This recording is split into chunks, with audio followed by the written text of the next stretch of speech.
Students, मैं Kumar sir अपने online platform organic गुरु पर आपका बहुत बहुत स्वागत करता हूं। तो बच्चों, आज हैं हम लोग मिशन 95% प्लस मार्क्स के लेक्चर 5 में। एक दिन का गैप हो गया थोड़ा लेक्चर में, बट कोई बात नहीं, हम एक्स्ट्रा लेक्चर देकर उसको मेकअप कर देंगे, आपको टेंशन लेने की जरूरत नहीं है। तो लास्ट लेक्चर तक हम लोग कंसंट्रेशन टर्म्स के सारे इंपॉर्टेंट टर्म्स को क्लियर कर चुके थे। दैट मीन्स कि नॉर्मेलिटी तक हमारा हो गया था। मोलैलिटी, मोलैरिटी, नॉर्मेलिटी, उसके पहले का सारा कुछ, मास percent, volume percent, strength, mole fraction, ये सब कुछ हम लोग पढ़ चुके हैं। कुछ छोटे छोटे टॉपिक्स हैं, numerically less important but theoretically कभी कभी बोर्ड एग्जाम में पूछ दिया जाता है, तो उसके बारे में हम लोग थोड़ा समझ लेंगे। तो इसमें हम लोग का जो नेक्स्ट टॉपिक होगा वो नेक्स्ट टॉपिक होगा पार्ट्स पर मिलियन। बच्चों, पार्ट्स पर मिलियन को हम लोग पीपीएम भी बोलते हैं, क्लियर है? और थोड़ा सा टेढ़ा चला गया, कोई बात नहीं। पार्ट्स पर मिलियन को हम लोग पीपीएम भी कहते हैं। तो हम लोग थोड़ा पीपीएम के बारे में समझेंगे कि ये पीपीएम क्या होता है, पार्ट्स पर मिलियन क्या होता है। देखो, सबसे पहले तो ये समझो कि इसको यूज कहाँ किया जाता है, पार्ट्स पर मिलियन को। इसके बारे में हम ये बोलेंगे कि it is used to calculate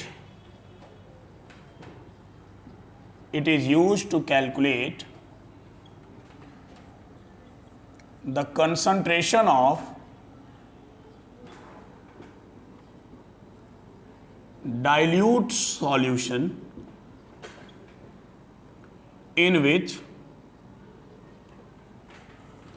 solute is present. Solute is present in very trace quantity. हम लोग डाइल्यूट सॉल्यूशन के कंसंट्रेशन को कैलकुलेट करने के लिए पीपीएम का यूज करते हैं, जहां पर सॉल्यूट बहुत ट्रेस क्वांटिटी में होता है, सॉल्यूट बहुत ही कम क्वांटिटी में होता है। क्लियर है? मतलब सर मतलब ये कि बच्चों, हमारे पास कंसंट्रेशन दो तरह का होता है। मतलब सॉल्यूशन जो है वो कंसंट्रेशन के बेसिस पर, क्वांटिटी ऑफ सॉल्यूट के बेसिस पर दो तरह का होता है। कौन कौन सा? तो एक होता है हमारे पास जिसको कहा जाता है डाइल्यूट सॉल्यूशन, ठीक है। दूसरा हमारे पास होता है जिसको कहा जाता है कंसंट्रेटेड सॉल्यूशन। डाइल्यूट सॉल्यूशन और कंसंट्रेटेड सॉल्यूशन, ये दो तरह का हमारे पास कंसंट्रेशन होता है सॉल्यूशन का। डाइल्यूट सॉल्यूशन का मतलब होता है जहां पर सॉल्यूट बहुत कम क्वांटिटी में होगा। Solute is present in very less quantity. Solute is present in very less quantity. Clear है? और कंसंट्रेटेड का मतलब होता है solute is present in relatively large quantity। जो सॉल्यूट है वो थोड़ा लार्ज क्वांटिटी में अवेलेबल है। क्लियर है? जहां पर सॉल्यूट का क्वांटिटी बहुत कम होगा, जैसे सपोज दैट कि हम एक गिलास पानी लिए और उस एक गिलास पानी में हम 2 चम्मच चीनी मिला दिए, तो 2 चम्मच चीनी मिला के जब उसको हम डिजोल्व करा दिए, तो आप पीजिएगा, जब ड्रिंक कीजिएगा तो आपको थोड़ा बढ़िया लगेगा, मतलब लगेगा कि हाँ उसमें मीठा मिक्स है। क्लियर है ना? तो वो है concentrated solution.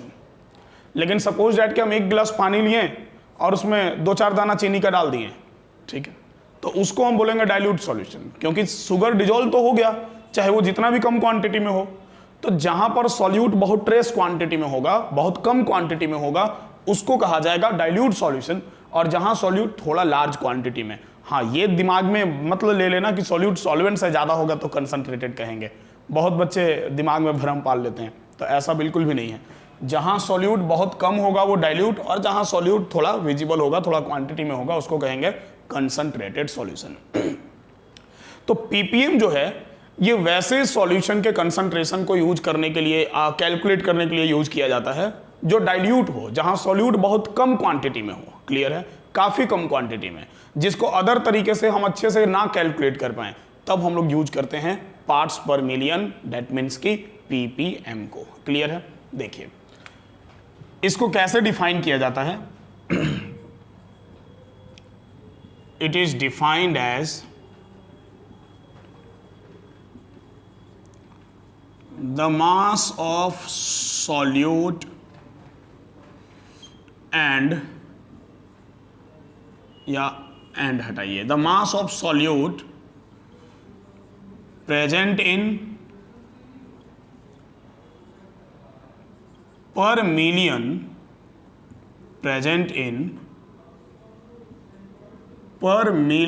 Of solution. Solution के पर मिलियन में, पर मिलियन मतलब 1 million is equal to 10 to the power 6 हम लोग लेते हैं, क्लियर है। तो पर मिलियन मतलब सॉल्यूशन के 10 टू द पावर 6 पार्ट्स में।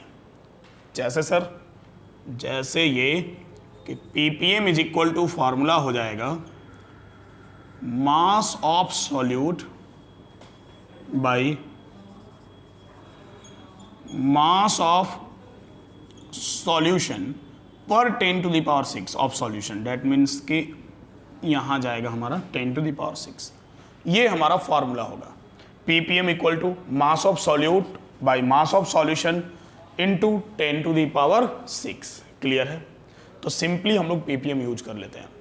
अब जैसे आपके मन में आएगा कि सर अभी आप बोल रहे थे कि सॉल्यूट वहाँ ppm वहाँ यूज किया जाएगा जहाँ सॉल्यूट का क्वांटिटी बहुत कम होता है।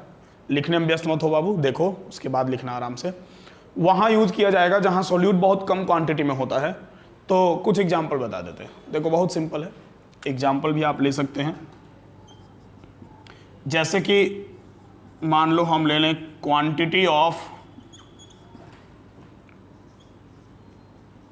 Pollutants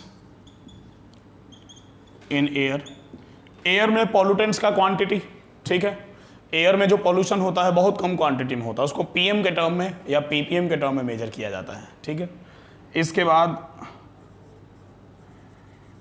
quantity of sulphur dioxide in sea water. पर 1000 ऑफ सी वाटर में 0.3 ml समथिंग ऐसा कुछ SO2 होता है। तो पर 1000 ml में 0.3 ml, पर 1000 लीटर में 0.3 ml, मतलब SO2 बहुत कम हो गया ना। तो इसलिए उसको इसी में ppm में यूज किया जाता है। इसके बाद आप और भी ले सकते हैं आप चाहें तो, जैसे कि हार्डनेस ऑफ वाटर, सबसे मेजर रोल तो इसका उसी में है। हार्ड वाटर का हार्डनेस मेजर करने के लिए ppm का यूज किया जाता है। क्लियर है। तो बच्चों ये था हमारे पास पार्ट्स पर मिलियन। न्यूमेरिकली ये लेस इंपॉर्टेंट है बट थ्योरेटिकली इंपॉर्टेंट है। कभी कभी आपके बोर्ड एग्जाम में, आप जिस भी बोर्ड से हैं, आइदर आप सीबीएसई बोर्ड से हो या फिर आप बिहार, यूपी, झारखंड, WB, आप जिस भी बोर्ड से हो, ठीक है, ऑल इंडिया किसी भी बोर्ड से हो, अगर आपका एनसीईआरटी फॉलो होता है सिलेबस में तो, या फिर ये सब चैप्टर फॉलो होता है, तो इस तरह का क्वेश्चन थ्योरेटिकली अराइज होता है कि डिफाइन ppm या कहाँ पर ppm यूज किया जाएगा, ये सब आपसे पूछ दिया जाता है। चलेगा, तो नोट कीजिए जरा इसको।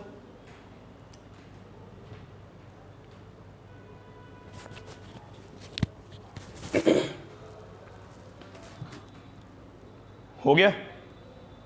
देखो कभी कभी क्या होता है कि बाबू सॉल्यूट का जो क्वांटिटी है वो इतना ज़्यादा कम है कि ppm के मेजरमेंट से भी वो पकड़ में नहीं आया, हम उसको ppm के थ्रू भी कैलकुलेट नहीं कर पाए।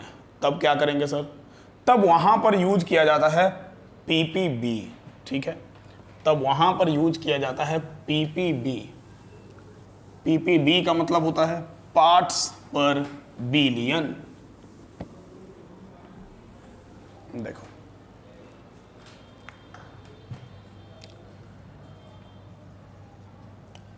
पार्ट्स पर बिलियन, और पार्ट्स पर बिलियन का मतलब होता है ppb। ये कब यूज किया जाएगा? तो when solute is present in very trace quantity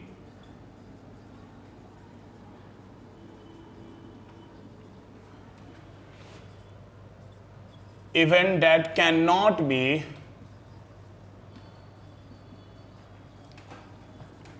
calculated by using PPM. जिसको पीपीएम के थ्रू भी कैलकुलेट नहीं कर पाए तब यूज करेंगे PPB, parts per billion. Clear है? दैट मीन्स ये कि हम सिंपली डिफाइन कर सकते हैं कि it is defined as the mass of solute present in, per billion के जगह, पर मिलियन के जगह हम ले लेंगे पर बिलियन, और फॉर्मूला हो जाएगा हमारा 10⁹। क्लियर है? मास of solute by mass of solution into 10⁹। चलेगा? क्योंकि 1 बिलियन इक्वल टू 10⁹ होता है और 1 मिलियन में हमारा 10⁶ था। तो ये सिंपली जहां पर सॉल्यूट इतना कम होगा कि वहां पर हम उसको पीपीएम में भी कैलकुलेट नहीं कर पा रहे हैं, तब हम यूज करेंगे पीपीबी। समझ गए? अब बोलो सर पीपीबी में भी कैलकुलेट नहीं होगा तो क्या करेंगे? अब सर सॉल्यूट बहुत कम है, पीपीबी में भी पकड़ में नहीं आ रहा, इसका मतलब वहां सॉल्यूट नहीं है। समझा? है ही नहीं, प्योर सॉल्वेंट है तो कहां से सॉल्यूट मिलेगा? ढूंढते रहोगे। समझ गए?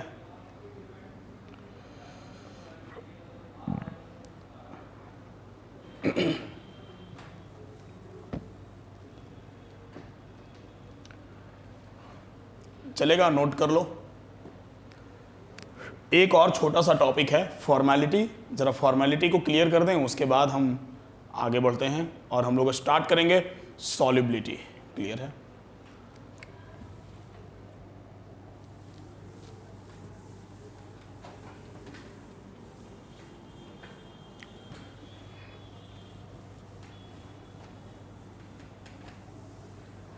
देखो बच्चों, फॉर्मेलिटी सिलेबस से बहुत पहले हटाया जा चुका है, लेकिन क्या है ना कि हम बता देते हैं, इसलिए बता देते हैं।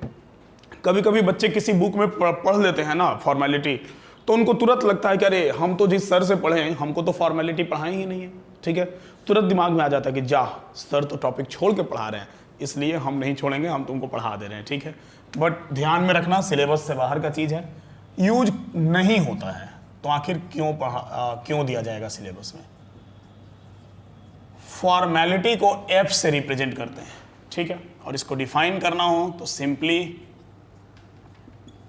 It is defined as the number of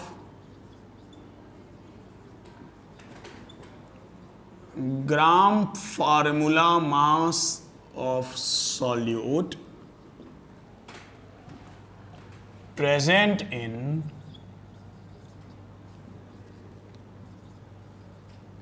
per liter of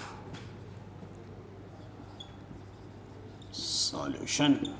पर लीटर ऑफ सॉल्यूशन में number of gram formula mass of solute. अब सर ये क्या होता है? कुछ खास नहीं। देखो, formality is equal to, formula होगा number of gram formula mass of solute divided by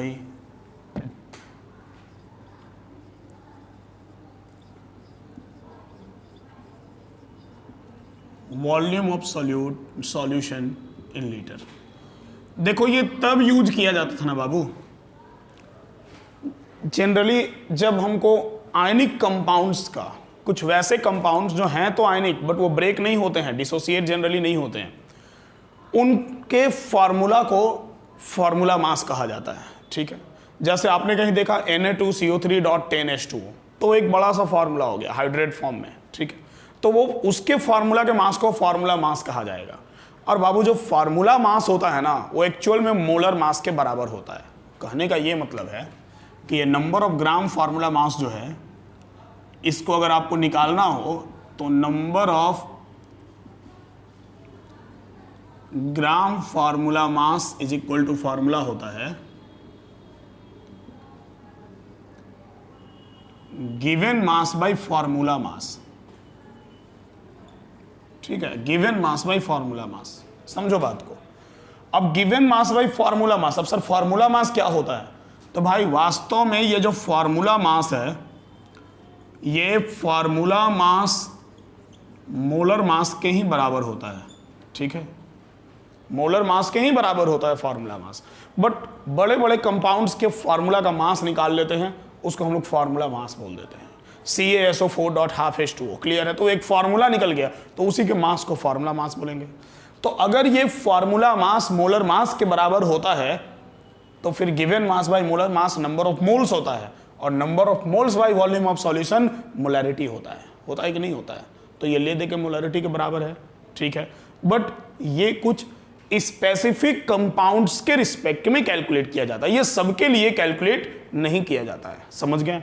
और अब तो ये किसी के लिए कैलकुलेट नहीं किया जाता है, सिलेबस में तुमको मिलेगा ही नहीं, फिर भी हम पढ़ा दिए। आपके दिमाग में होना चाहिए कि फॉर्मेलिटी नाम का भी कोई चीज होता है, और आखिर होता है तो क्या होता है ये भी तो पता होना चाहिए, तो हम आपको बता दिए। तो बच्चों इसी के साथ हमारा कंसंट्रेशन टर्म कंप्लीट हो गया। आप में से बहुत सारे बच्चे हमको इंस्टा पर मैसेज करके पूछ रहे थे कि सर PDF कहाँ से मिलेगा, कमेंट में पूछ रहे थे कि सर नोट्स या मतलब जो क्वेश्चन है इन सब से रिलेटेड वो कहाँ मिलेगा। तो बच्चों टेलीग्राम ग्रुप का, टेलीग्राम चैनल का लिंक डिस्क्रिप्शन में दिया हुआ है, आप उसमें जा करके और टेलीग्राम चैनल ज्वाइन कर लें। उसमें आपको टॉपिक से रिलेटेड जो जो यूट्यूब पर चल रहा है हमारा लेक्चर, इससे रिलेटेड आपको सारा PDF, सारा क्वेश्चन वहाँ पर मिल जाएगा, ठीक है। हम कमेंट में कुछ बच्चों को रिप्लाई किए भी थे कि आपको वहाँ से ये सारा कुछ मिल जाएगा, तो आप वहाँ से लेकर के और क्वेश्चंस को बनाएं, कंटिन्यूअसली क्वेश्चन सोल्व करें। और टेलीग्राम, अभी तो टेलीग्राम चैनल है उसको हम ग्रुप में कन्वर्ट करने वाले हैं एक, तो ग्रुप के थ्रू आप हमको डाउट भी भेजेंगे, ठीक है, और हम लोग उस डाउट को सॉल्व भी करेंगे और अच्छे से हमारा सब कुछ प्रॉपर तरीके से चलेगा। एक दिन गैप होने के कारण ये नहीं समझना है बाबू कि कुमार सर आपके सामने नहीं आएंगे, जरूर आएंगे, ठीक है, आपको पढ़ाने जरूर आएंगे। जो वादा किया है वो तो निभाना पड़ेगा, ठीक है, और आपके सामने तो हमको आना ही पड़ेगा। नोट कीजिए, सॉल्युबिलिटी स्टार्ट करेंगे, आज ही स्टार्ट करेंगे, अभी स्टार्ट करेंगे, नोट करो इसको।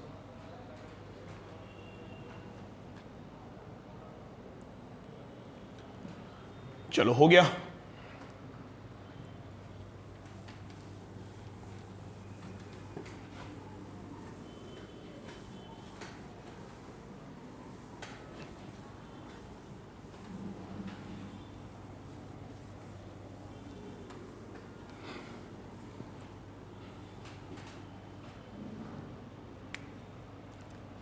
तो चलो हम लोग स्टार्ट करें सॉल्युबिलिटी, अपना next topic.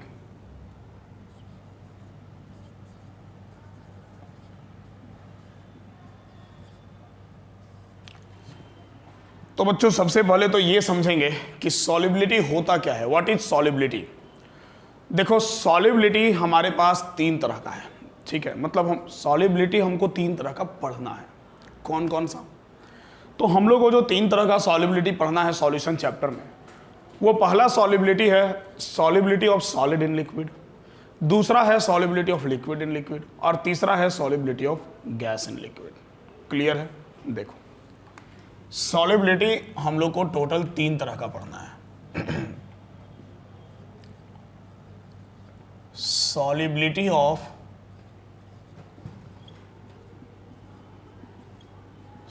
Solid in liquid,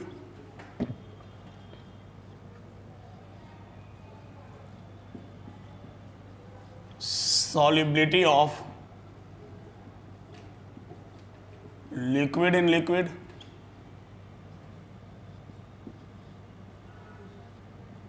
और solubility of gas in liquid. मतलब ओवरऑल हम लोग को लिक्विड सॉल्यूशन बनाना है, तो उस आधार पर ये 3 सॉल्युबिलिटी है हमारे पास, solubility of solid in liquid, solubility of liquid in liquid and solubility of gas in liquid. सबसे पहले हम लोग जो आज स्टार्ट करेंगे वो फर्स्ट अपना स्टार्ट करेंगे solubility of solid in liquid. इसमें हम सबसे पहले बाबू डिफाइन करना चाहेंगे सॉल्युबिलिटी का डेफिनेशन। आपके माइंड में ये क्लियर होना चाहिए कि सॉल्युबिलिटी होता क्या है, ठीक है। हम लोग सॉल्युबिलिटी बोलते किसको हैं, चलेगा। तो सॉल्युबिलिटी किसको बोलते हैं इसके लिए आपको अच्छे से क्लियर होना चाहिए जरा डेफिनेशन इसका। देखो जो हम सॉलिड एंड लिक्विड के सॉल्युबिलिटी का डेफिनेशन देंगे ऑलमोस्ट सब में वही फॉलो होगा, क्योंकि सॉल्युबिलिटी का डेफिनेशन कॉमन होगा, फिर भी हम सॉलिड के रिस्पेक्ट में आपको ही बताएंगे। देखो सॉल्युबिलिटी का मतलब क्या होता है, ध्यान से सुनना, ठीक है, कंसंट्रेट होके और ट्राई करो, पढ़ते समय कान में हेडफोन डाल के पढ़ें, ठीक है, ज़्यादा अच्छा रहेगा, कंसंट्रेशन बना रहेगा, ठीक है। आसपास घर में थरिया बर्तन पटका रहा है, वो सब नहीं सुनाएगा, समझे बात को। तो इसलिए ट्राई कीजिए हेडफोन लगा के पढ़ने का, साउंड कम ही रखिएगा, ज़्यादा नहीं, कान खराब होने का भी खतरा रहता है, ठीक है। देखो तो solubility of solid in liquid का मतलब क्या होगा, या सॉल्युबिलिटी का मतलब क्या होगा, ध्यान से सुनना। पर 100 ml ऑफ सॉल्वेंट में, ठीक है, कितने में, 100 ml में, पर 100 ml ऑफ सॉल्वेंट में रूम टेम्परेचर पर, मतलब कि 25 डिग्री सेल्सियस पर, रूम टेम्परेचर पर 100 ml सॉल्वेंट में मैक्सिमम जितना क्वांटिटी ऑफ सॉल्यूट को हम डिजोल्व करवा सकते हैं वही उसका सॉल्युबिलिटी होगा। क्लियर हो रहा सॉल्युबिलिटी क्या होगा। पर 100 ml ऑफ सॉल्वेंट में 25 डिग्री सेल्सियस पर मैक्सिमम हम जितने सॉल्यूट को डिजोल्व करवा सकते हैं, किसी भी सॉल्यूट को हम मैक्सिमम जितना डिजोल्व करवा सकते हैं, that will be called solubility of that solute. Clear है, लिखते हैं। देखो सॉल्युबिलिटी का मतलब क्या होता है। देखो हम लिख रहे हैं, लेकिन बाबू तुम लोग छापने के चक्कर में मत रहो, हमको रोक के तुमको लिखना तो तुम्हारे हाथ में है। वीडियो को पॉज करके आराम से हमको रोक के तुम लिख ही दोगे, ठीक है। तो फिर अभी मत लिखो, काइंडली रिक्वेस्ट है, बात मानो। हे रुको, नहीं सुनता है। देखो सॉल्युबिलिटी का मतलब होता है द मैक्सिमम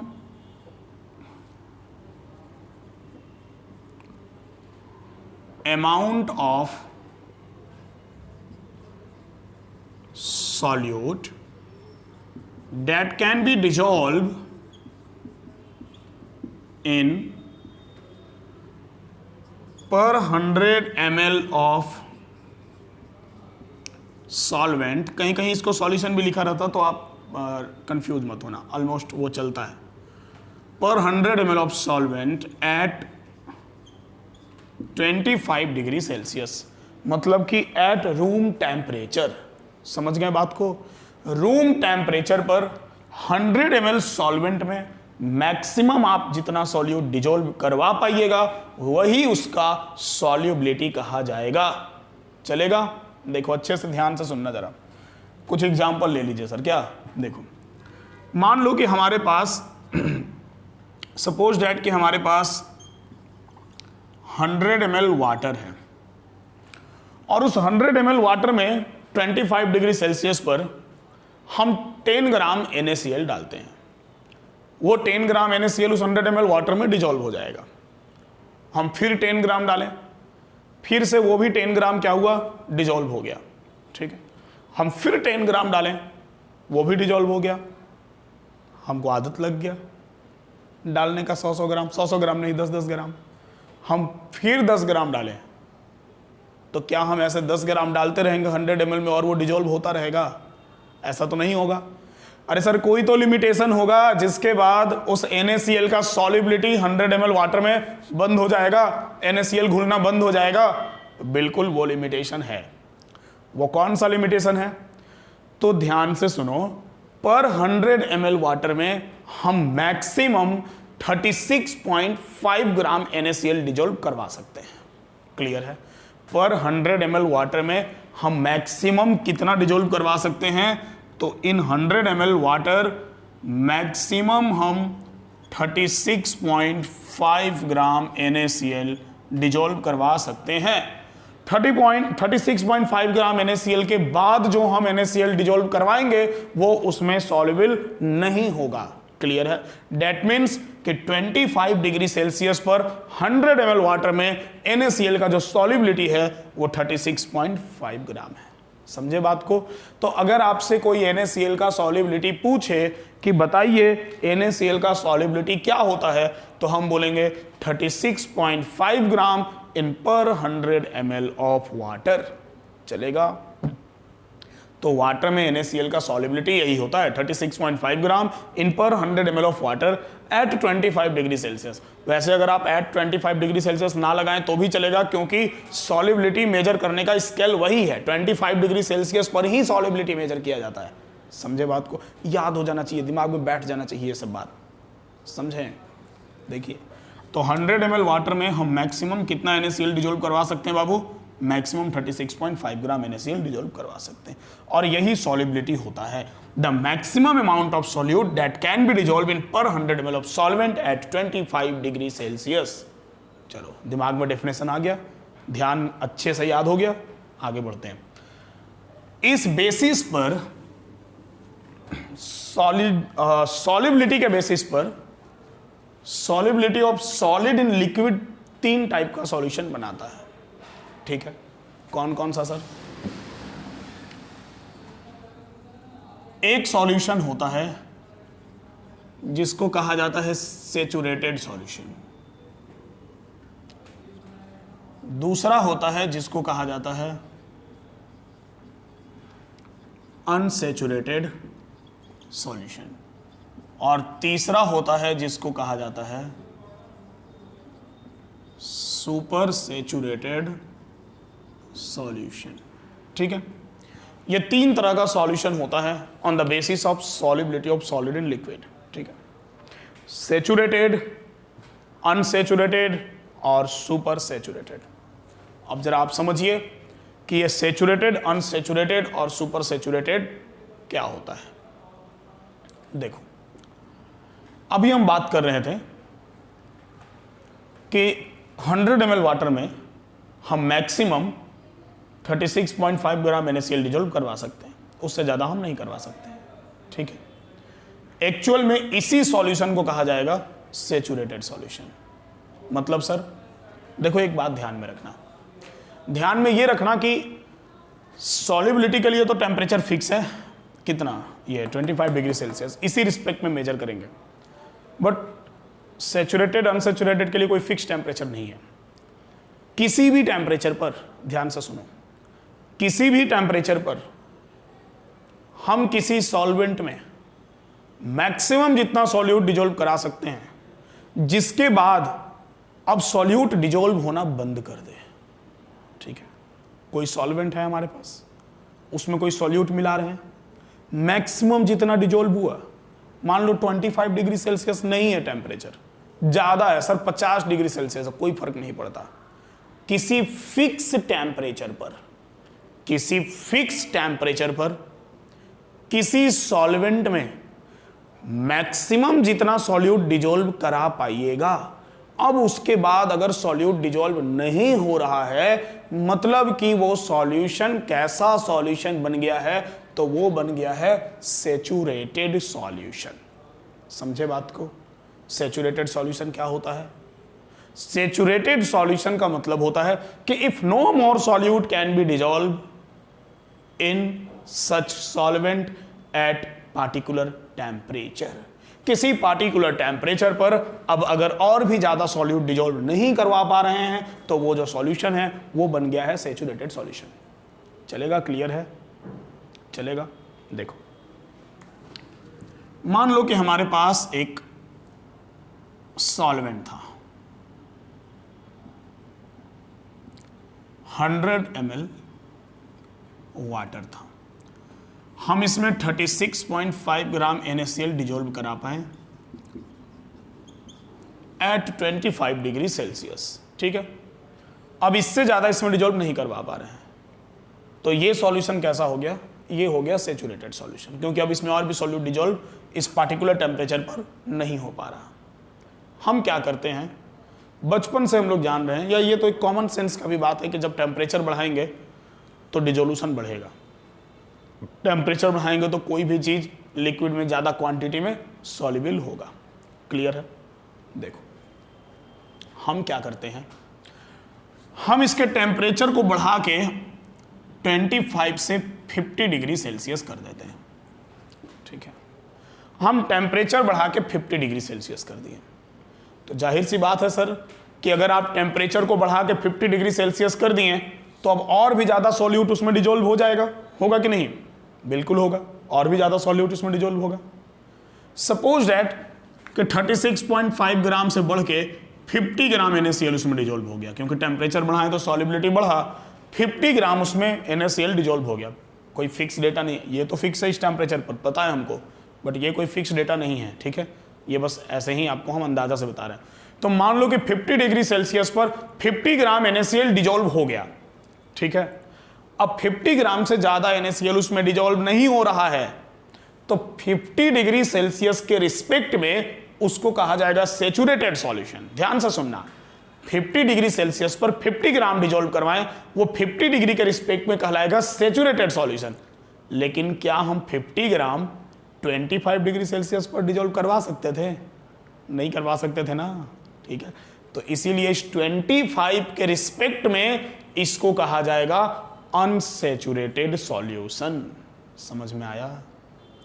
तो अनसेचुरेटेड सॉल्यूशन का मतलब होता है कि if we increase the temperature of saturated solution, ठीक है, हम डेफिनेशन लिखने रहे हैं, आप चाहें तो सुन के लिख भी सकते हैं, ठीक है, बट अभी आप सुन लीजिए कि if we increase the temperature of saturated solution then more solute can be dissolve in solvent. अगर हम टेम्परेचर बढ़ा दिए तो और भी ज्यादा सॉल्यूट को सॉल्वेंट डिजोल्व करवा सकते हैं, चलेगा। That is called unsaturated solution with respect to initial temperature. शुरुआत वाले टेम्परेचर के रिस्पेक्ट में उसको अनसेचुरेटेड कहेंगे, क्योंकि इस टेम्परेचर पर हम उसमें उतना ज्यादा सॉल्यूट डिजोल्व नहीं करवा पा रहे थे। समझ गए बात को? देखो अब क्या करते हैं, अब हम वापस इसको 25 डिग्री सेल्सियस पर ले आते हैं, फिर से हम 25 डिग्री सेल्सियस पर ले आते हैं। जितना टेम्परेचर बढ़ाए थे उतना टेम्परेचर हम कम कर दिए। अब क्या होगा? होगा क्या सर? टेम्परेचर बढ़ाए थे तो सॉल्यूट ज्यादा डिजोल्व हो गया था, टेम्परेचर कम कर दीजिएगा तो कुछ सॉल्यूट जम जाएगा। क्लियर है ना? कुछ सॉल्यूट क्या होगा? कुछ सॉल्यूट क्रिस्टलाइज कर जाएगा। समझ गए बात को? सिंपल सी बात है, जितना एक्स्ट्रा सॉल्यूट डिजोल्व हुआ था, ये 36.5 ग्राम के बाद 50 ग्राम, तो 50 से वापस हम 25 डिग्री सेल्सियस पर लाएं तो जो 13-14 ग्राम एक्स्ट्रा सॉल्यूट उसमें डिजोल्व हुआ था वो जम जाएगा। पूरा का पूरा नहीं जमेगा, लेकिन कुछ तो जरूर जमेगा, ठीक है। लेकिन वो जमने के बाद भी क्या अपने ओरिजिनल फॉर्म में आ पाएगा? बोलिए, जैसा उसका ओरिजिनल स्टेट था उसमें वो पहुंचेगा? नहीं पहुंचेगा। उसी सॉल्यूशन को कहा जाता है सुपर सैचुरेटेड सॉल्यूशन, जिसके पास डिजोल्व सॉल्यूट भी है और कुछ अनडिजोल्व सॉल्यूट भी है। लेकिन वो जो अनडिजोल्व सॉल्यूट है वो अपने ओरिजिनल फॉर्म में नहीं है, जैसा ऐड किए थे वैसा नहीं, आइडेंटिटी लॉस हो चुका है उसका। समझे बात को? तो उसको कहा जाएगा सुपर सैचुरेटेड सॉल्यूशन। क्लियर ना हुआ हो तो रिवाइंड करके दोबारा सुन लेना, ध्यान रखना, लेकिन क्लियर होना चाहिए। फिर भी डाउट रहे तो हमसे जुड़ने का बहुत सारा उपाय डिस्क्रिप्शन में दिया हुआ है, आप हमसे डाउट सोल्व कर सकते हैं, ठीक है। देखिए, तो हम क्या बोल रहे हैं कि फिर से एक बार डिफाइन कर रहे हैं कि किसी पार्टिकुलर टेम्परेचर पर, ठीक है, at a particular temperature if no more solute can be added then it is called saturated solution. अगर किसी पार्टिकुलर टेम्परेचर पर और भी ज्यादा सॉल्यूट ऐड नहीं कर सकते हैं तो वो सैचुरेटेड सॉल्यूशन है। If we increase the temperature of saturated solution then more solute can be added, ठीक है। अगर हम टेम्परेचर बढ़ा दें सैचुरेटेड सॉल्यूशन का तो और भी सॉल्यूट ऐड कर सकेंगे। It is called unsaturated solution with respect to initial temperature. इस टेम्परेचर के रिस्पेक्ट में वो कहलाएगा अनसैचुरेटेड सॉल्यूशन, चलेगा। फिर क्या करेंगे? If we further decrease the temperature till initial temperature, अगर हम टेम्परेचर को फिर से इनिशियल टेम्परेचर तक कम कर दें, then some solute particle undergoes crystallises, तो कुछ सॉल्यूट पार्टिकल क्या करेगा? क्रिस्टलाइज कर जाएगा, जम जाएगा। That solution is called super saturated solution, चलेगा? समझ में आया? तो ये 3 टाइप का सॉल्यूशन होता है solubility of solid in liquid के बेसिस पर। अब इसके बाद हम लोग डिस्कस करेंगे कि कौन कौन सा वो फैक्टर है जो solubility of solid in liquid पर अपना इफेक्ट डालता है, चलेगा? आप नोट कीजिए इसको।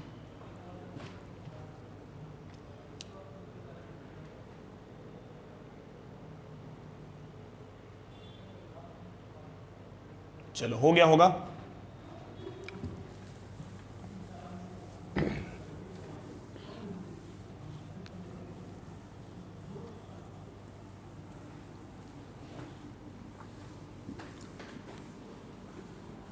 चलो बच्चों, आप लोगों ने बड़ाई किया था कमेंट में कि सर आपका पढ़ाई बड़ा अच्छा लगता है, बड़ा खुशी हुआ जानकर। ऐसे ही बताते रहो,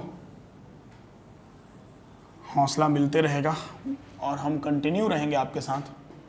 फिर से बता दें, एक दिन गैप हो जाने के कारण आप टेंशन मत लीजिएगा, हम एकदम पहुँचेंगे, ज़रूर पहुँचेंगे। आने वाले समय में हम रेगुलर कर देंगे। और बहुत बच्चों के बहुत भारी मांग पर पर्सनली हमको इंस्टाग्राम पे बहुत सारा बच्चों ने मैसेज किया कि सर 11th का ऑर्गेनिक स्टार्ट करते हैं, क्योंकि कुछ बच्चे मेरे 11th का ऑर्गेनिक जानते हैं कि हम ऑर्गेनिक हम कितना शानदार पढ़ाते हैं, ये बच्चों को पता है। ठीक है, वैसे हम अपना बड़ाई नहीं कर रहे हैं, लेकिन फिर भी बच्चों के माउथ से हम बोल रहे हैं कि ऑर्गेनिक बच्चों को पता है कि हम बहुत अच्छा पढ़ाते हैं, और इवन ऑर्गेनिक गुरु के नाम से जानते भी हैं बच्चे। तो कुछ बच्चों का बहुत भारी मांग है कि सर आप ऑर्गेनिक स्टार्ट कीजिए यूट्यूब पर। तो हम अल्टरनेट में, ये तो हमारा जो चल रहा वो चलेगा ही, और साथ ही साथ हम ऑर्गेनिक भी स्टार्ट करेंगे, बहुत जल्द करेंगे। उसका नोटिफिकेशन आपको यूट्यूब के माध्यम से मिल जाएगा। ठीक है, बाकी अदर सोशल प्लेटफॉर्म पर भी आप हमसे जुड़ सकते हैं, उसका नोटिफिकेशन आपको मिलता रहेगा। तो बहुत जल्द हम ऑर्गेनिक भी 11th का स्टार्ट करेंगे, ताकि जो 12th वाले बच्चे हैं उनका, क्योंकि 12th वाले बच्चों का एक कॉमन सा प्रॉब्लम होता है, 11th उनका पता नहीं कैसे पढ़ते वीक हो जाता है। तो कैसे क्या पढ़ते हैं बेचारा, समय नहीं मिल पाता है उतना, क्योंकि कम समय में 11th पढ़ना होता है। तो उसके लिए हम ऑर्गेनिक बहुत जल्द शुरू करने वाले हैं।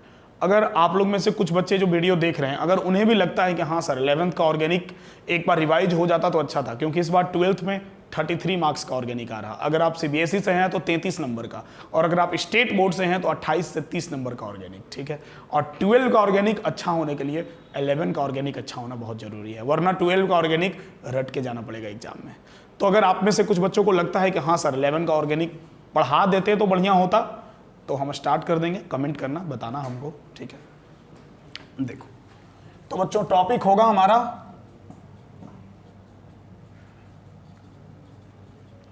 Factors affecting to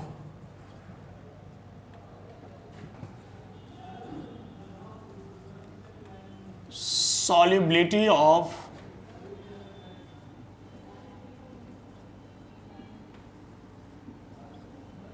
solid in liquid। Factors affecting to solubility of solid in liquid. थोड़ा टेढ़ा लिखा गया है, एडजस्ट करना। ठीक है,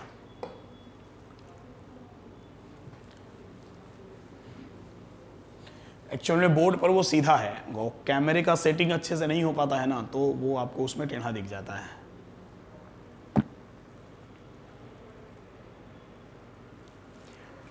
देखो बाबू, मेरा तो पूरा कोशिश रहता है कि तुमको हम ऑनलाइन में ऑफलाइन वाला फील दिलाएं, इसलिए बीच बीच में तुम लोग से बातचीत भी कर लेते हैं। ठीक है, तो factors affecting to solubility of solid in liquid में पहला फैक्टर तो हम टेम्परेचर का लेंगे।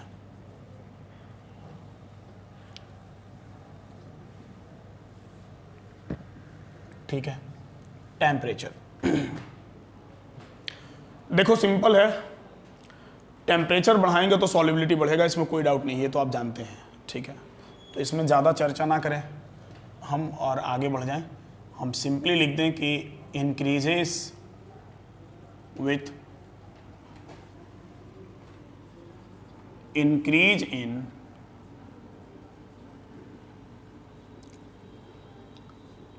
टेम्परेचर। यह टेम्परेचर बढ़ने के साथ साथ बढ़ेगा। इसके बाद सेकेंड फैक्टर प्रेशर का, नो इफेक्ट। लिक्विड और सॉलिड वाले पर कोई इफेक्ट नहीं होता है। प्रेशर का इफेक्ट कहाँ होता है सर? तो प्रेशर का इफेक्ट होता है गैसियस सॉल्यूशन वाले केस में, प्रेशर का बड़ा मेजर इफेक्ट होता है। ठीक है, तो प्रेशर का वहाँ होगा। Third and very very important factor, बहुत ज़्यादा जरूरी है ये जानना। ठीक है, और ये फैक्टर है तुम्हारा nature of solute and solvent. Nature of solute and solvent, solute और सॉल्वेंट के नेचर पर सॉलिबिलिटी डिपेंड करता है। ये बड़ा मेजर फैक्टर है। ठीक है, देखो अच्छे से समझना। Nature of solute and solvent के बेसिस पर इसको समझा जा सकता है by the phrase like, dissolve, like. Like, dissolve, like, इसको इसी से समझा जा सकता है। मतलब सर लाइक, डिसॉल्व, लाइक का क्या मतलब है? देखो, लाइक, डिसॉल्व, लाइक का सीधा सा मतलब है जैसे को तैसा, जो जैसा होगा वो वैसे में डिसॉल्व होगा, जो जैसा होगा वो वैसे में डिसॉल्व होगा। मतलब सर कैसा होगा तो कैसे में डिसॉल्व होगा? देखो, लाइक, डिसॉल्व, लाइक का मतलब है polar solute dissolves in polar solvent and non-polar solute dissolves in non-polar solvent.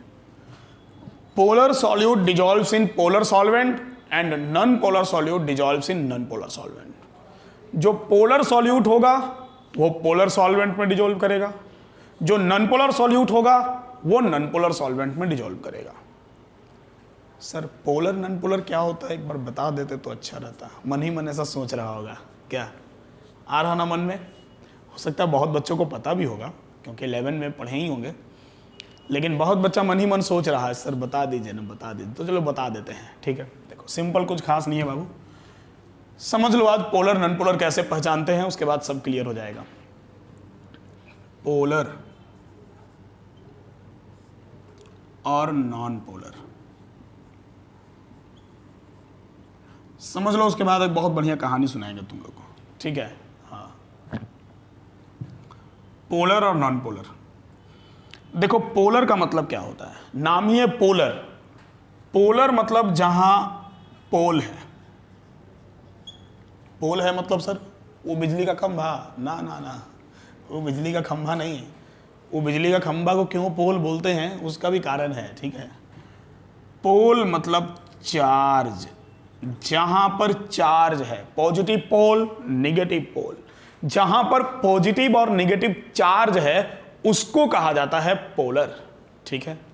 और नॉन पोलर मतलब no pole, no pole, that is no charge, जहां पर किसी तरह का कोई चार्ज नहीं है उसको कहा जाता है नॉन पोलर। समझे बात को?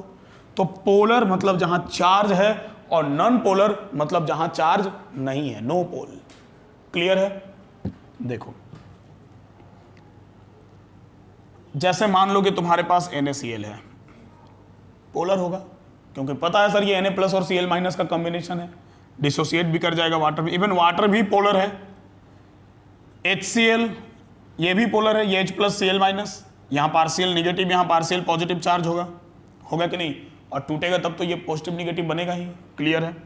तो बाबू ये सब जो कंपाउंड है ना, ये सब क्या है? ये सब पोलर है। और नॉन पोलर, नॉन पोलर मतलब जहां कोई चार्ज नहीं है, देयर इज नो पोल, वो नॉन पोलर है, ठीक है। जैसे अगर कुछ एलिमेंटल फॉर्म से स्टार्ट करें हम तो H2, O2, N2 ये सब नॉन पोलर है। कारण क्या है? देखो ये सेम टाइप के एटम्स हैं, और सेम टाइप के एटम्स हैं तो क्या कोई किसी का इलेक्ट्रॉन खींच पाएगा? नहीं खींच पाएगा, क्योंकि दोनों का इलेक्ट्रोनेगेटिविटी डिफरेंस बराबर होगा, तो यहां कोई किसी का इलेक्ट्रॉन नहीं खींच पाएगा। समझ रहे हैं बात को? तो इसीलिए इसको कहा, यहां पर किसी तरह का कोई चार्ज डेवलप ही नहीं होगा।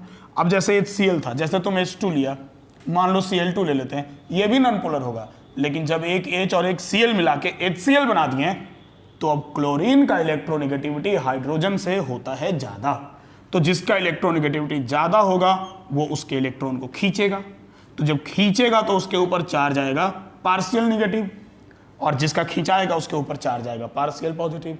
पार्शियल चार्जेस 11 क्लास में पढ़े होंगे। पार्शियल का मतलब होता है आधा अधूरा, कंप्लीट चार्ज नहीं, और टूटेगा तो कंप्लीट चार्ज में डेवलप हो जाएगा, बट जब तक नहीं टूटता है तब तक पार्शियल, ऐसे डेल नेगेटिव डेल पॉजिटिव ऐसे रिप्रेजेंट करते हैं।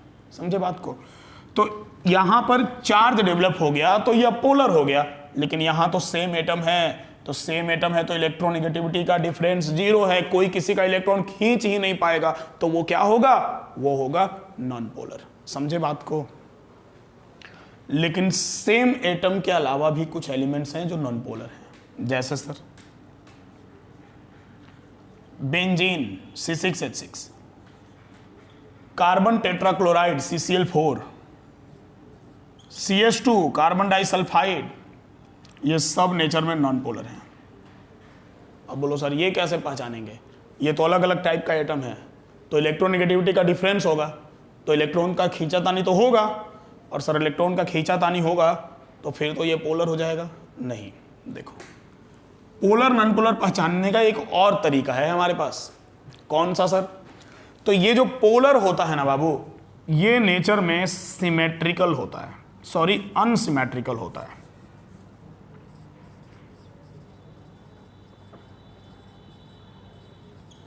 ये नेचर में अनसिमेट्रिकल होता है, ठीक है, और ये नेचर में सिमेट्रिकल होता है। अब सर सिमेट्रिकल अनसिमेट्रिकल क्या होता है? अरे ये तो जानते ही होंगे, फिर भी बता दे रहे हैं। सिमेट्रिकल मतलब जिसको इक्वल हाफ में बांट सके, जिसको आधा आधा दो भाग में बांट दे, वो सिमेट्रिकल है, और जिसको कभी इक्वल हाफ में डिवाइड ना कर पाए वो अनसिमेट्रिकल है, ठीक है। तो क्या हम इसको कभी इक्वल हाफ में डिवाइड कर सकते हैं? देखो तो NaCl को, HCl को, H2O को, NaOH को कभी दो बराबर बराबर भागों में बांट सकते हैं? नहीं ना, तो ये सिमेट्रिकल हो गया, ठीक है, सॉरी ये अनसिमेट्रिकल हो गया, मिस्टेक हो जा रहा बोलने में, ये अनसिमेट्रिकल हो गया क्योंकि इसको इक्वल हाफ में डिवाइड नहीं कर सकते हैं। बट ये देखो H2 Cl2 एकदम इक्वल हाफ में बांट के एक दूसरे पे फोल्ड हो जाएगा, ठीक है। तो ये नेचर में कैसा है? सिमेट्रिकल है। सिमेट्रिकल है मतलब दोनों तरफ चार्ज का डिस्ट्रीब्यूशन बराबर है, और जब चार्ज का डिस्ट्रीब्यूशन बराबर है तो फिर वो नेचर में क्या होगा? चार्ज का डिस्ट्रीब्यूशन बराबर है तो कोई किसी का इलेक्ट्रॉन नहीं खींचेगा, तो वो नॉन पोलर होगा। इसी तरह से तुम्हारा बेंजीन CCl4 और CH2 भी है। देखो बेंजीन का स्ट्रक्चर जानते हो ना बाबू, ये बेंजीन है ना, कहीं से भी डिवाइड कर लो एकदम इक्वल हाफ में बटेगा, ठीक है, एकदम सिमेट्रिकल है। तो सिमेट्रिकल है मतलब इक्वल हाफ में बटेगा, इक्वल हाफ में बटेगा मतलब दोनों तरफ एटम और चार्ज का बंटवारा एकदम बराबर बराबर किया गया है, तो कोई किसी का इलेक्ट्रॉन नहीं खींचेगा, वो नेचर में क्या होगा? वो नेचर में नॉन पोलर होगा। CCl4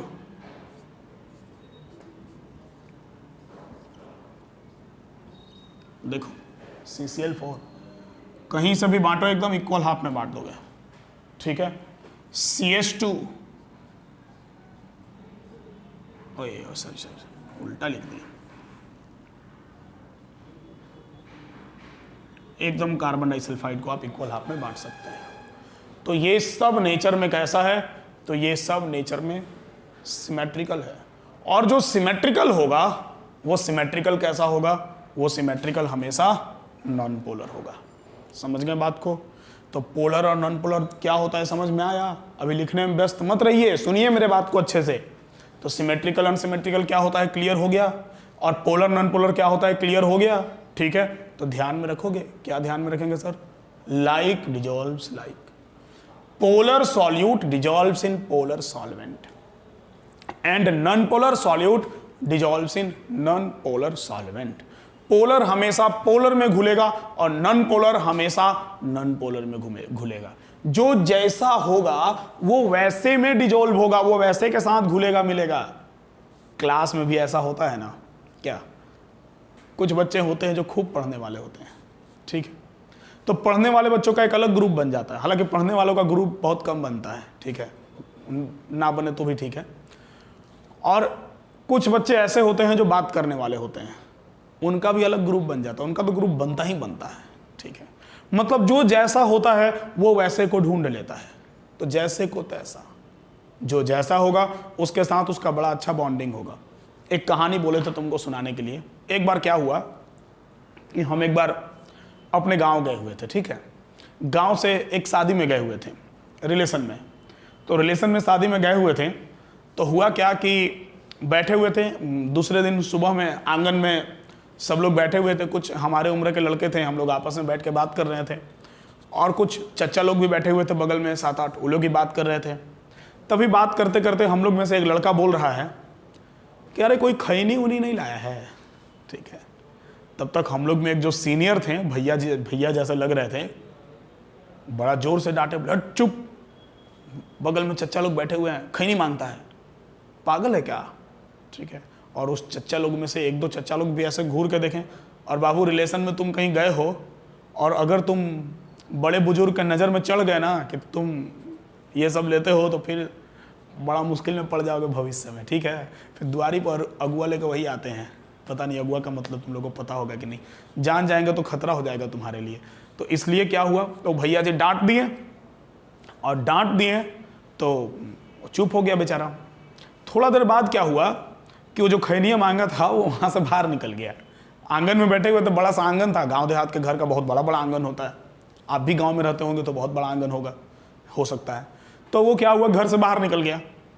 वो जैसे बाहर निकला आंगन से, थोड़ा देर बाद देखे कि धीरे धीरे और भी लोग निकल गए। फिर कुछ देर बाद वहाँ 2 आदमी बचे, एक हम और एक लड़का था, हम लोग दोनों बचे। तो हमसे बोला कि अरे सब तो बाहर चल गया, चलिए हम लोग भी चलते हैं, हम लोग क्या करेंगे बैठ के यहाँ।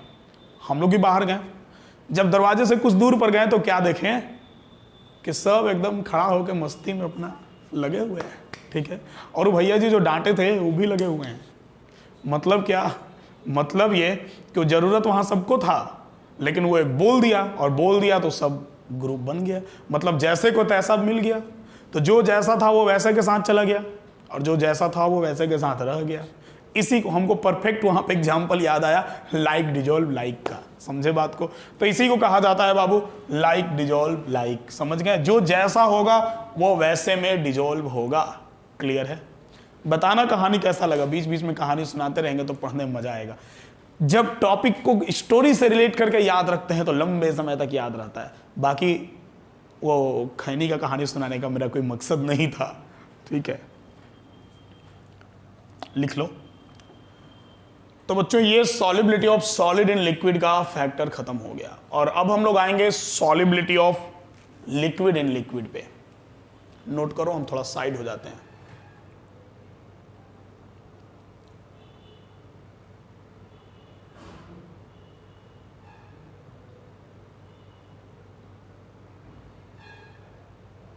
चलो हो गया होगा।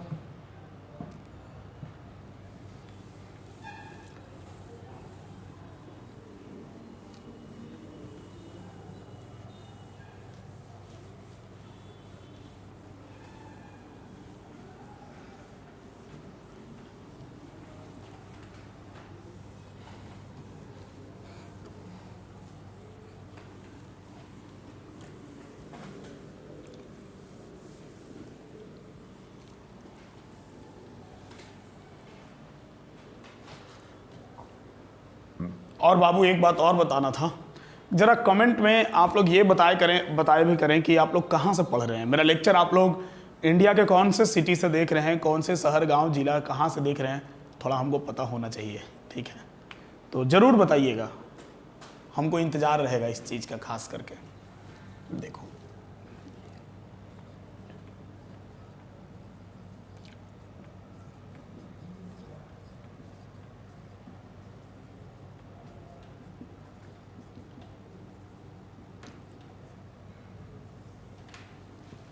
Solubility of liquid in liquid. देखो बच्चों, solubility of liquid in liquid में हम लोगों को बहुत ज़्यादा मतलब डिस्कस नहीं करना। इवन एनसीईआरटी में तो ये टॉपिक भी गायब किया हुआ, बट फिर भी जान लेते हैं। देखो solubility of liquid in liquid में डायरेक्ट हम फैक्टर्स पे आएंगे कि कौन कौन सा फैक्टर इसमें इफेक्ट करता है। टेम्परेचर और प्रेशर का कोई रोल नहीं होता है। जो रोल होता है वो nature of solute and solvent का ही होता है। मतलब जो पोलर लिक्विड सॉल्यूट होगा वो पोलर लिक्विड सॉल्वेंट में डिजोल्व होगा, जो नॉन पोलर लिक्विड सॉल्यूट होगा वो नॉन पोलर लिक्विड सॉल्वेंट में डिजोल्व होगा। यहाँ सिंपल सी बात है, समझे बात को। मतलब हम यहाँ यही लिखना चाहेंगे कि polar liquid solute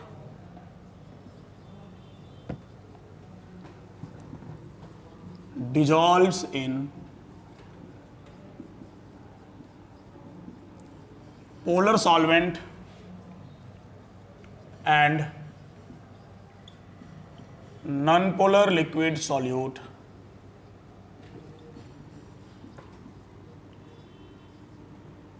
dissolves in non-polar liquid solvent। कुछ एग्जाम्पल आप ले लो, जैसे मान लो कि अगर हमको इथेनॉल को वाटर में मिलाना हो,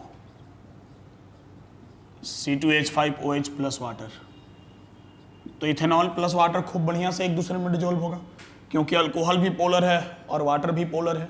समझ गए बात को? खूब बढ़िया डिजोल्यूशन होगा इनका। अगर हम बेंजीन प्लस कार्बन टेट्राक्लोराइड ले ले CCl4, तो ये दोनों का दोनों क्या है? ये दोनों का दोनों नॉन पोलर है, अभी थोड़ा देर पहले आपको हम बताएं, तो खूब बढ़िया डिजोल्व होगा ये। समझ गए? लेकिन मान लो कि अगर हम वाटर प्लस बेंजीन लेना चाहते हैं, क्या ये डिजोल्व होगा? कभी नहीं। क्यों सर?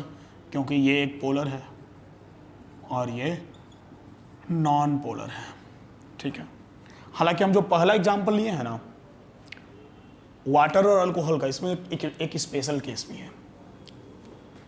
बाकी अदर पोलर सॉल्वेंट के कंपैरिजन में वाटर और अल्कोहल का सॉलिबिलिटी ज़्यादा बेटर होता है। कभी कभी बोर्ड एग्जाम में पूछ भी देता है कि alcohol and water are more soluble in each other with comparison to other polar liquid solute and solvent। Other polar components के रिस्पेक्ट में इसका सॉलिबिलिटी ग्रेटर होता है। रीजन क्या है? इसका दो रीजन है। क्या? पहला तो ये कि ये दोनों का दोनों पोलर है नेचर में, और दूसरा ये कि वाटर और अल्कोहल के मॉलिक्यूल के बीच में C2H5OH प्लस H2O के बीच में बहुत ही बढ़िया हाइड्रोजन बॉन्डिंग एग्जिस्ट करता है। H बॉन्डिंग एग्जिस्ट करता है, हाइड्रोजन बॉन्डिंग। ठीक है। अब सर ये हाइड्रोजन बॉन्डिंग क्या होता है? हाइड्रोजन बॉन्डिंग आप क्लास 11 में पढ़े होंगे। जब हाइड्रोजन का पार्शियल पॉजिटिव हाइड्रोजन का पार्शियल निगेटिव फ्लोरीन ऑक्सीजन या नाइट्रोजन के साथ में अट्रैक्शन होता है, तो उसको हाइड्रोजन बॉन्डिंग बोलते हैं। ठीक है। इसके अट्रैक्शन को हाइड्रोजन बॉन्डिंग बोलते हैं। शॉर्ट में याद रख सकते हैं, फोन। हाइड्रोजन बॉन्डिंग कहां होता है? फोन में होता है। मतलब हाइड्रोजन का FON, क्योंकि वो तीनों मोर इलेक्ट्रोनिगेटिव है, तीनों का हमेशा वो पार्शियल निगेटिव ही जनरली शो करेगा। तो हाइड्रोजन का जब इनके साथ अट्रैक्शन होता है तो उसको हाइड्रोजन बॉन्डिंग कहा जाता है। और भी शॉर्ट ट्रिक याद रखने का है, हेडफोन। हेड का फोन के साथ अट्रैक्शन। हेड कैसा है हमारा? पॉजिटिव। हमारा दिमाग हमेशा पॉजिटिव सोचता है, और फोन निगेटिव है, हमेशा हमको निगेटिव की तरफ ही ले जाता है। 2 नंबर मोबाइल यूज करते हैं, पढ़ने के अलावा भी खूब यूज करते हैं ना आप लोग। ठीक है। तो निगेटिव की तरफ ले जाता है। ठीक है। तो हेडफोन, पार्शियल पॉजिटिव हाइड्रोजन का, पार्शियल नेगेटिव फ्लोरीन ऑक्सीजन और नाइट्रोजन के साथ अट्रैक्शन, इसी को कहा जाता है हाइड्रोजन बॉन्डिंग। ठीक है। देखो मान लो ये वाटर का मॉलिक्यूल है और ये अल्कोहल का मॉलिक्यूल है। फिर हम एक वाटर का मॉलिक्यूल ले लें, फिर हम चाहें तो एक अल्कोहल का मॉलिक्यूल ले लें, C2H5OH। ठीक है। अल्कोहल ऑक्सीजन पार्शियल नेगेटिव होगा और हाइड्रोजन हर जगह पार्शियल पॉजिटिव होगा। एक मॉलिक्यूल का पार्शियल नेगेटिव ऑक्सीजन का दूसरे मॉलिक्यूल के पार्शियल पॉजिटिव हाइड्रोजन के साथ अट्रैक्शन, फिर अल्कोहल के ऑक्सीजन का वाटर के हाइड्रोजन के साथ, वाटर के ऑक्सीजन का अल्कोहल के हाइड्रोजन के साथ। इसी फोर्स ऑफ अट्रैक्शन को कहा जाता है हाइड्रोजन बॉन्डिंग। ठीक है। और यही कारण है कि वाटर और अल्कोहल किसी भी कंडीशन में, किसी भी सिचुएशन में एक दूसरे में खूब अच्छे से डिजोल्व होता है। सर किसी भी कंडीशन, किसी भी सिचुएशन में वाटर और अल्कोहल मिलाने का बात कर रहे हैं? नहीं, वो कंडीशन, वो सिचुएशन नहीं। ठीक है। हाँ, मतलब वो बरसात के मौसम में, तन्हाई के आलम में।